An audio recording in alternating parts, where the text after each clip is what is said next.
Okay, so now that I've chopped up the asparagus, it's also included. I added some olive oil in there also. I just want to show you step by step what's going on as best as I can.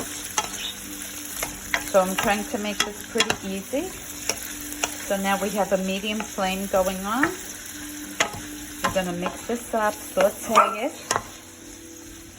Here we are. Come here, Nick.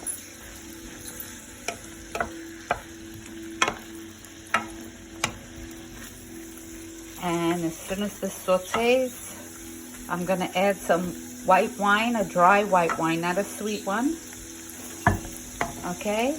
And then I'm going to start to add my black pepper to it.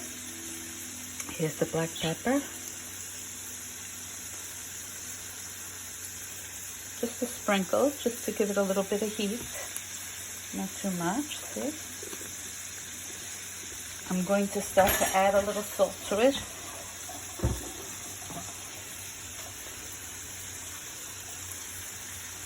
Okay, just a sprinkle.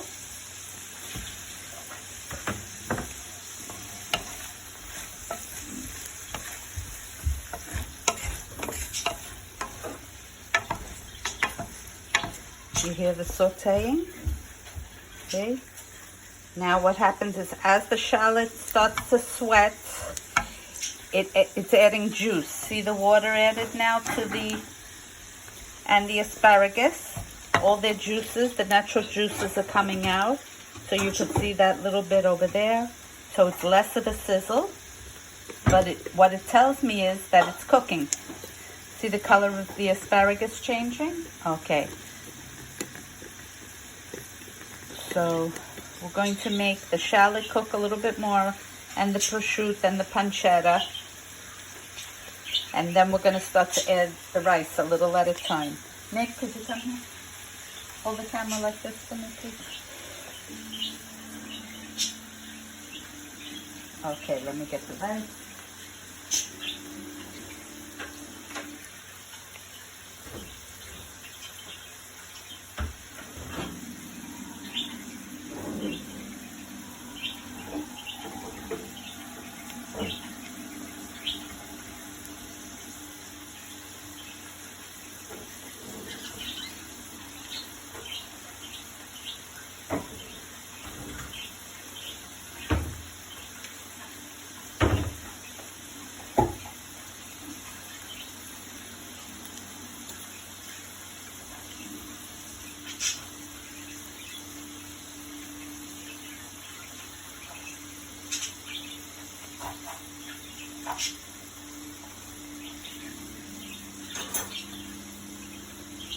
Okay, and what I'm using is riso martinotti. It's carnaroli. It's a very high quality. It's Arborio rice, as you could see, which is the best quality of rice for risotto. Okay, it says on the bottom in Italian, qualità più sottovuoto per conserva inalterati in modo naturale tutti I valori nutrienti del riso.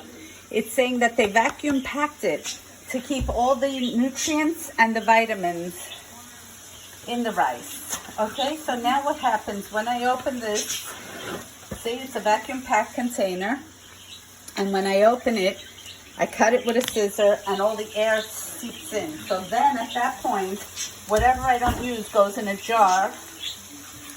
This way, it's at a regular temperature. Here we go, see? Now the air went in.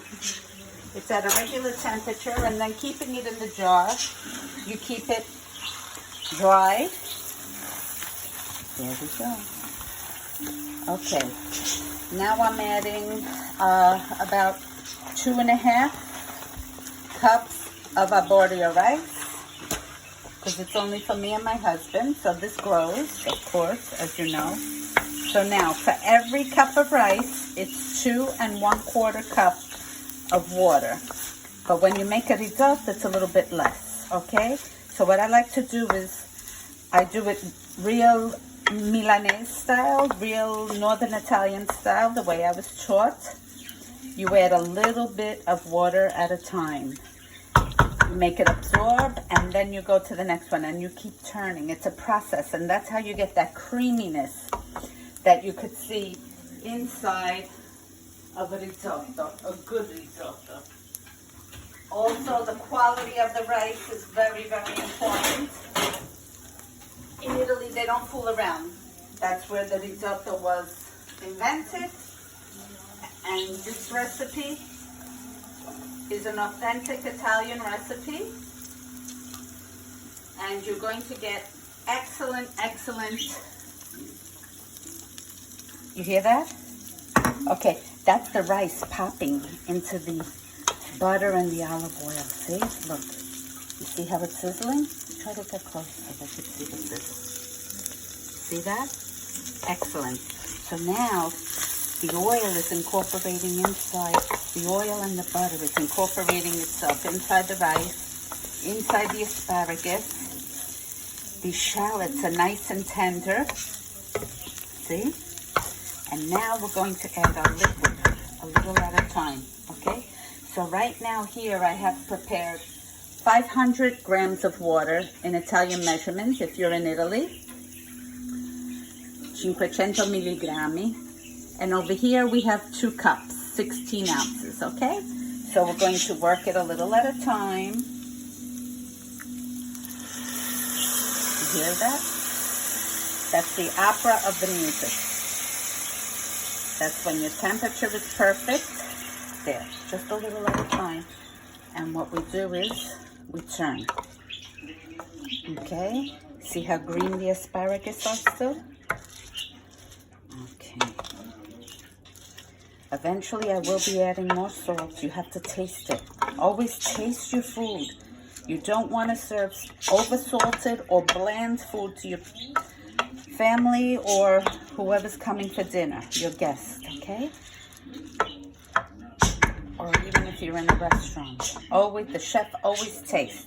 Whether it's putting a spoon in there or from the wooden spoon, just make sure to please put it in the wash afterwards. Don't double dip, as they say, with all these germs going around.